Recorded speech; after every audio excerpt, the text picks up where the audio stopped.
Kasus kekerasan seksual jadi ancaman serius bagi kita semua. WHO dalam laporannya menyebutkan bahwa kekerasan seksual telah menjadi isu dunia. Kekerasan yang dimaksud meliputi kekerasan seksual, kekerasan fisik, perundungan, hingga pembunuhan. Perlu kalian ketahui bahwa isu kekerasan seksual bisa terjadi pada siapapun. Semua orang pada segala gender dan usia bisa mengalaminya. Berdasarkan data Komnas Perempuan, kekerasan seksual juga terjadi di dunia pendidikan. Salah satunya kasus kekerasan seksual yang terjadi kepada seorang mahasiswa. Selama ini, kekerasan seksual hanya dipandang terjadi pada perempuan saja. Akan tetapi pada nyatanya, kekerasan seksual juga terjadi pada kaum laki-laki.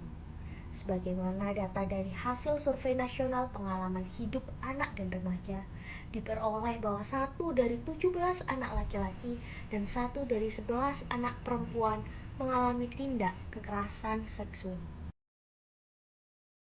Dampak psikologis yang dialami korban kekerasan seksual adalah cenderung murung, depresi, stres, antisosial, dan juga menjadi penyendiri.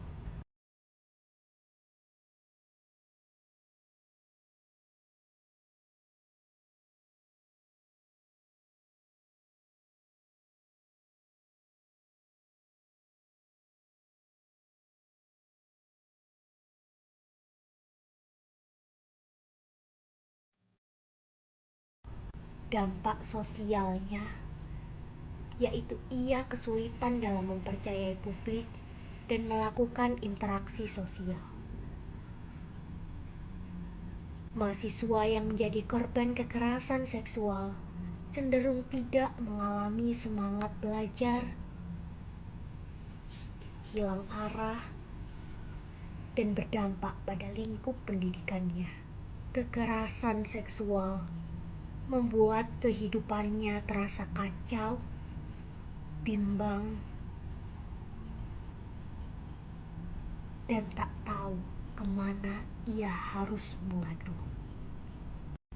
Hingga akhirnya ia memutuskan untuk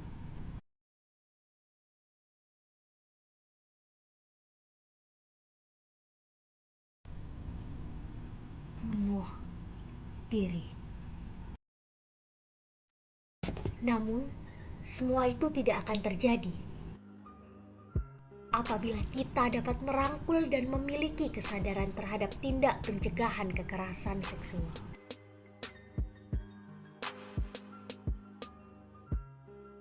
Penanganan atau hal yang harus dilakukan jika kita atau teman kita mengalami tindak kekerasan seksual yaitu 1.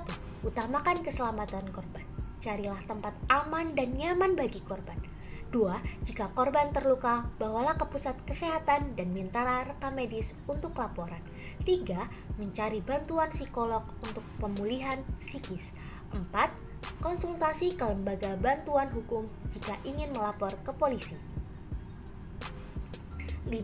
Jika yang menjadi korban kekerasan seksual adalah anak-anak di bawah umur, diskusikan dengan orang tuanya dan yakinkan untuk melapor ke polisi.